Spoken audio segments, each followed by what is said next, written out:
Christian position that homosexuality is sin inflame violence against the LGBT community? I think it does. At the very least, it inflames persecution. Now, there are at least 3 reasons why I don't think this is the case. Here's the first.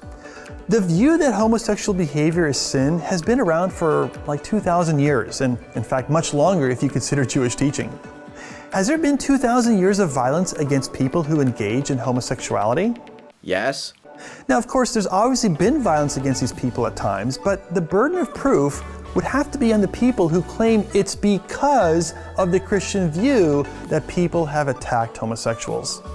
You'd have to show, for example, that because of Jesus' teaching on sex and marriage in Matthew 15 and 19, for example, that people are committing violence.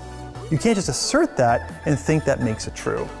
Second, if the Christian position that homosexuality is sin inflames violence, why doesn't the Christian position on other sexual sins also inflame violence against those sinners? Well, I wouldn't put it all on Christians. I wouldn't even put it mostly on Christians. Christian homophobes who want to justify their bigotry seem to quote Leviticus before any passage in the New Testament. While I'm sure homophobia has existed in one form or another in many different cultures, it seems well entrenched in the Abrahamic tradition. And when it comes to violence, it seems like the kind of violence that Schliemann has in mind is violence committed outside of the law. But what about the violence done to homosexuals by various legal systems in majority Christian countries? I would say that what was done to Alan Turing was violence. Did his treatment really have nothing to do with the Christian influence over British law? Does Schliemann think that this was totally unrelated? Of all the religions out there, Christianity holds that there are many people engaged in sin. Fornicators, idolaters, adulterers, liars, thieves, swindlers, you name it.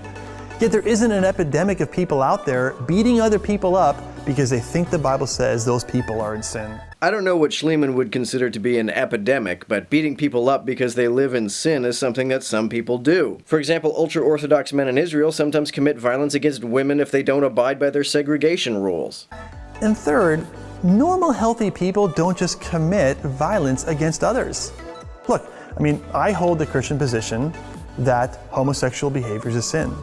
Yet I've never committed violence against anyone in the LGBT community, nor have I ever been tempted to do so. Now, why is that?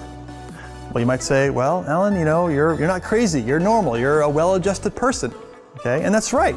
Normal, healthy people just don't commit violence against other people because simply they just think they're wrong. Only people who are not mentally healthy do that, which goes to show that the Christian view in itself does not inflame violence. So the people in the legal system who forced chemical castration on British homosexuals were all mentally unhealthy then?